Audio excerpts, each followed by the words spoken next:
Hello friends, welcome to my new blog. आज की video में आपसे बात करने जा रही हूँ how to crack the interview.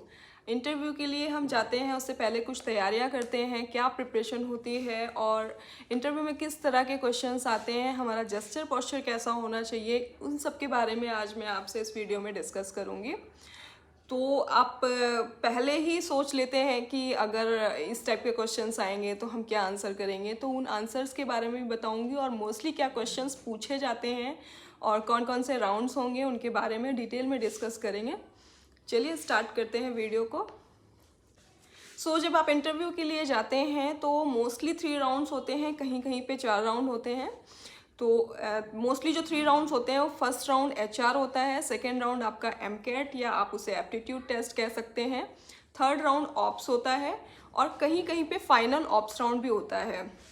तो चलिए पहले डिस्कस करते हैं फर्स्ट राउंड एचआर के बारे में। उससे पहले मैं आपको बता दूं कि आप जब इंटरव्यू के लिए जाते हैं आपका जेस्चर पोस्चर कैसा होना चाहिए। कुछ लोग ऐसी एक्टिविटीज़ करते हैं जैसे लाइक अपने हैंड को शेक करते रहते हैं। उन सब एक्टिविटीज़ को कंट्रोल करने के लिए आपको अपना हैंड मूवमेंट चेंज करना होगा। अगर आपके बहुत ही करीब रखा हुआ है टेबल तो आप अपने हैंड को क्लोज करके रख सकते हैं या डाउन करके रख सकते हैं। अगर आपने ऐसे किया तो आपका हाथ शिवर करेगा और फेस के बहुत ही सामने फोकस करेगा। तो आप अपने हैंड को नीचे करिए या क्लोज करके ऐसे करके रखिए। दूसरी चीज़ है, आप अपने चिन को हमेशा अप करके रखिए। चिन डाउन करने पे आपका आई कांटेक्ट नहीं बनेगा, हमेशा आपका चिन अप होना चाहिए। तीसरी चीज़ है, अपने लेग को कैसे क्रॉस करें। तो आप अपने लेग को नी के पास से क्रॉस कर सकते हैं, एंकल के पास से यानी नीचे आप नहीं क्रॉस कर सकते। नीचे क्रॉस करने का नेगेटिव इम्पैक्ट पड़ता है। तो आपको अगर अपने लेग को मोस्टली लोग क्रॉस करके रखते हैं तो आप अपने नी के पास से उसे बेंड कर सकते हैं। एचआर राउंड में जो फर्स्ट क्वेश्चन होता है वो आता है, what about yourself. Tell me about yourself, tell me what does your father do and what was your prior experience, what is your family background. आपको इनका answer deeply देना है।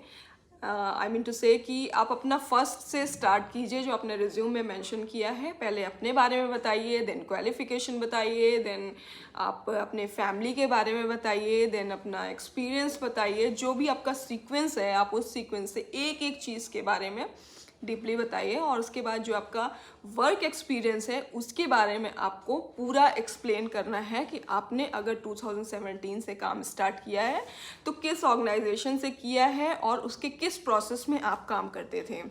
तो उस प्रोसेस के बारे में अपनी जो क्वालिटीज़ थी कि आप क्या क्या काम करते थे और उसमें आपको क्या क्या अवार्ड्स मिले हैं, उसके बारे में आपको ज़्यादा बताना है। और आपने उस ऑर्गेनाइजेशन को क्यों छोड़ा, उसका जो है एक लॉजिकल रीज़न होना चाहिए। ये आपका अबाउट योर सेल्फ में कवर हो जाता है। देन क्वेश्चन पुटअप होगा एचआर के साइड से। तो बहुत सारे क्वेश्चंस हो सकते हैं। वो हो सकता है आपके प्रायर एक्सपीरियंस के बारे में हो कि आपने क्यों उसे छोड़ा। तो कुछ भी नेगेटिव आंसर नहीं करिएगा। नेगेटिव आंसर करने पे क्या होगा कि वो यही सोचेंगे हमारी कंपनी में भी ऐसा कुछ अगर हुआ तो आप छोड़ सकते हैं। बहुत से लोग ऐसा आंसर कर देते हैं कि मेरे मैनेजर से मेरी बनी नहीं या मुझे काम समझ नहीं आया। तो ये आंसर मत करिएगा। आप आंसर्स ऐसे दे सकते हैं कि आपका लोकेशन बहुत दूर है या इससे कुछ रिलेवेंट कि मेरा प्रोसेस ही चला गया, रैम डाउन हो गया, ऐसे कुछ आंसर कर सकते हैं। तो ये हो गया आपका वर्क एक्सपीरियंस के बारे में। तो अबाउट योर सेल्फ के बाद क्वेश्चन हो सकता है कि प्रोसेस रिलेटेड क्वेश्चंस हो सकते हैं, just like what is insurance. तो आपको वो पहले से गूगल करके जाना है। What is denial, what is follow up, what is it mean, and ये सारे क्वेश्चंस आपको पढ़ के जाना है, गूगल करके जाना है। दूसरी चीज़ क्वेश्चन ये हो सकता है, why you want to join this organization. तो इसे भी आपको अच्छे से एक्सप्लेन करना है और वो अपने ऑफर्स देंगे कि हम इतना ही सीटीसी दे रहे हैं। दूसरी चीज़, अगर आप गुड़गांव लोकेशन से नोएडा लोकेशन में इंटरव्यू दे रहे हैं तो आप रिलोकेट कर सकते हैं या नहीं। तो बी पॉजिटिव, हमेशा पॉजिटिव आंसर दीजिएगा, भले आपको बाद में ज्वाइन करना है या नहीं करना है, बट आपको उस टाइम पे हाँ बोलना है अगर आप कर सकते हैं। और तीसरी चीज़ वो क्वेश्चन होता है सीटीसी वगैरह हो गई। And most important question, night shift night shift के लिए हाँ ही बोलना है। बाद में आपको चाहे वो डे शिफ्ट मिले या 3 to 12 मिले, वो नहीं है, लेकिन यहाँ पे मेंशन होता है कि आपको नाइट शिफ्ट करनी है, नाइट शिफ्ट के लिए आप एग्री हो। तो चलिए अब बात करते हैं सेकेंड राउंड की। सेकेंड राउंड होता है MCAT, जिसे आप एप्टीट्यूड टेस्ट भी कह सकते हैं, टाइपिंग टेस्ट कह सकते हैं, या उससे रिलेवेंट जितने भी टेस्ट होते हैं जो कंप्यूटराइज टेस्ट होते हैं उसे यहाँ पर हम MCAT कहते हैं। तो MCAT में क्या होता है, अगर आपका मतलब घर से इंटरव्यू हो रहा है, ऑनलाइन इंटरव्यू हो रहा है, आपके पास अपना लैपटॉप है, आप लैपटॉप पे देंगे, फ़ोन पे नहीं होता है MCAT। तो और अगर आप वॉक इन गए हैं तब भी सेम प्रोसीजर है, कैमरा ऑन होगा, लैपटॉप का कैमरा ऑन होगा, आप एक स्क्रीन से दूसरे स्क्रीन पे जंप नहीं कर सकते हैं, कोई विंडो ओपन नहीं कर सकते हैं, कैलकुलेटर ओपन नहीं कर सकते, और इसका टाइम बहुत लिमिटेड होता है। तो उस टाइम की कमी की वजह से आप अपना फ़ोन वगैरह यूज़ नहीं कर सकते हैं। क्वेश्चंस जो होते हैं वो मैं आपको बताती हूँ। क्वेश्चन आते हैं अर्थमेटिक के क्वेश्चन होते हैं और रीजनिंग होता है। तो दोनों मिला के 25 क्वेश्चन होते हैं, 25 क्वेश्चंस होते हैं। और इसमें ऐसा होता है कि आप नेक्स्ट अगर आपको वो क्वेश्चन नहीं आ रहा है या कुछ भी है, इसमें माइनस मार्किंग नहीं होती है, आप किसी पे भी क्लिक करके नेक्स्ट पे जंप कर जाइए, क्या पता नेक्स्ट वाला जो है वो इजी हो। तो एक ही क्वेश्चन पे बहुत ज़्यादा टाइम नहीं लगाना है, माइनस मार्किंग नहीं है, इसलिए आप नेक्स्ट पे जंप कर सकते हो। तो कुछ क्वेश्चंस इसमें रीजनिंग के होते हैं। रीजनिंग भी बहुत इजी होता है कि आपको कई टाइप के बॉक्सेस बने हुए हैं और जो ऑड है उस पर क्लिक करना है, ऑड इवन वाला है या फिर एक सीक्वेंस ABCD वाला है तो उसका अपोजिट ZXY करके होगा, मतलब कौन सा अपोजिट है, ये सारे जो आप रीजनिंग पहले कभी भी दे चुके होंगे वही रीजनिंग के क्वेश्चंस आते हैं। इसमें MCAT में भी 3 कैटेगरी है। एक फर्स्ट जो मैंने आपको बताया कि ये रीजनिंग से रिलेटेड, दूसरा वॉइस टेस्ट होता है और तीसरा टाइपिंग टेस्ट होता है। तो चलिए वॉइस टेस्ट के बारे में बात करते हैं। वॉइस टेस्ट में पहले जो वो टेस्ट करते हैं, छोटे छोटे वर्ड्स आपके स्क्रीन पे आएंगे, that, cat, mat, pleasure, treasure, छोटे छोटे आपको वो वहाँ पे बोलने हैं। उसके बाद एक पैराग्राफ आएगा, तो वो पैराग्राफ आपको देख करके बोलना है। वो आपका प्रोनाउंसिएशन टेस्ट लेते हैं, वो आपका इस राउंड में होगा। इसी में एक दूसरा राउंड आएगा कि वो उसमें से आवाज़ आएगी, उसमें से बोला जाएगा, एक सेंटेंस बोला जाएगा, वो आपको रिपीट करना है। तो उस सेंटेंस को आपको बहुत ध्यान से सुनना होगा, वो थोड़ा सा बड़ा होता है, थोड़े बड़े सेंटेंस होते हैं, तो ध्यान से उनको सेम जो उनकी प्रोनाउंसिएशन है उसी में बोलना होता है। तो इसमें बहुत सारे लोग स्टक हो जाते हैं, बट अगर कुछ भी बोलेंगे ना तब भी वो थोड़े बहुत मार्क्स मिल जाते हैं, तो वो बोलना है। नेक्स्ट आते हैं टाइपिंग टेस्ट की तरफ। टाइपिंग टेस्ट भी दो इन्होंने बांट रखे हैं, 2 सीक्वेंस में। एक फर्स्ट है कि आपका एक छोटा सा पैराग्राफ आएगा, उसको आपको टाइप करना है, वो थोड़ा इजी होता है। सेकंड वाले में कुछ न्यूमेरिक भी हो सकता है और थोड़ा सा वो फर्स्ट वाले के मुकाबले थोड़ा सा टफ होता है। टफ नहीं कहते हैं, बस होता है कि हाँ आपको करना है ये। तो ये हो गया हमारा MCAT के बारे में।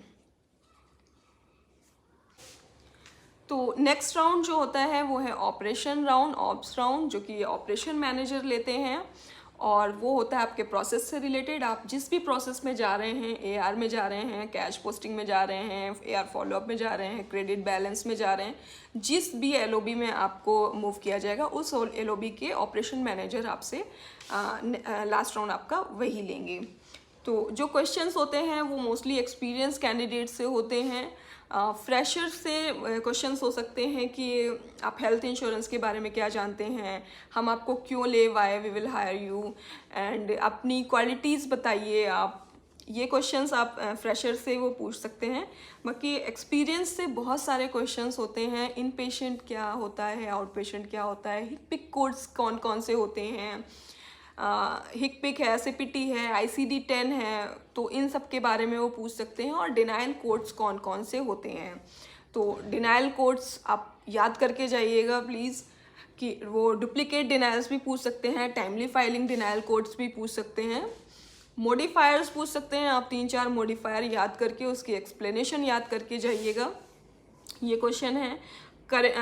इसमें मोस्टली जो क्वेश्चन पूछा जाता है वो करेक्टेड के ऊपर पूछा जाता है कि करेक्टेड क्यों फाइल करते हैं, what is over payment, under payment, adjustment, ये क्वेश्चन आप पढ़ के जाइएगा। मेडिकेयर मेडिकेड के बारे में पढ़ के जाइएगा, क्या एलिजिबिलिटी क्राइटेरिया होता है और मेडिकेड में क्या क्या डिनायल्स होते हैं, CO197, CO50, ये सब क्या होता है, कौन कौन से PR होते हैं, PR 96 है, ये सारा आप पढ़ के जाइएगा।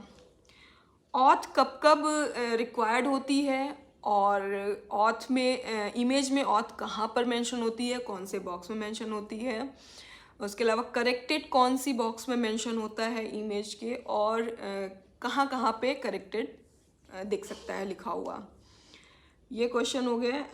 और अपने वर्क एक्सपीरियंस को ऑपरेशन मैनेजर के सामने भी आपको बहुत अच्छे से एक्सप्लेन करना है, सो दैट वो अंडरस्टैंड करें कि आपने कहाँ काम किया है और आप हमारे काम से रिलेट करते हैं या नहीं। मोस्टली वो डिनायल्स पे कंसीडर करते हैं कि आपने कभी डिनायल्स पे या करेक्टेड पे वर्क किया है या नहीं, तो वो समझ जाएंगे कि आपको थोड़ी बहुत नॉलेज है डिनायल्स के बारे में। क्लेम क्यों डिनाई होते हैं, कब डिनाई होते हैं, किस कंडीशन में होता है, करेक्टेड की बिलिंग कब होती है। तो डिनाइल्स ऐसे भी हो सकता है कि आपने एक ही क्लेम को दोबारा बिल कर दिया तो डुप्लीकेट हो गया। हिप्पा जो है, हिप्पा के बारे में पढ़ के जाइएगा। NPI का फुल फॉर्म क्या होता है उसके बारे में पढ़ के जाइएगा। टाइमली फाइलिंग लिमिट कितनी होती है और कहाँ पर मेंशन होती है, कौन से स्क्रीन पे मेंशन होती है, वो पढ़ के जाइएगा। टाइमली फाइलिंग जो लिमिट होती है मोस्टली 90 डेज़ की होती है, किसी की 120 डेज़ की होती है और किसी की 1 साल की भी होती है। तो ये डिपेंड करता है कि आपके उसमें मेंशन कितना है। तो मोस्टली जो होती है वो 90 डेज़ की होती है। और टाइमली फाइलिंग लिमिट के लिए किस रिमार्क कोड से डिनाई होता है। तो so guys I have tried to explain everything. जो भी अगर कुछ मिस हो गया है प्लीज़ आप कमेंट बॉक्स पे कमेंट करके मेरे से पूछ सकते हैं, पर्सनली पूछ सकते हैं, इंस्टाग्राम पे पूछ सकते हैं। बाकी आपके माइंड में कोई भी क्वेश्चन आता है आप पूछ सकते हैं। मैक्सिमम CTC अभी डिस्क्लोज नहीं है, मंडे टू फ्राइडे का इंटरव्यू है, टाइमिंग 1 to 5 है, कंपनी का नाम है R1 RCM। तो जो भी इंटरव्यू के लिए जा रहे हैं प्लीज़ कॉन्टेक्ट टू मी, और कोई क्वेश्चन माइंड में आता है प्लीज़ आप मुझसे पूछ सकते हैं।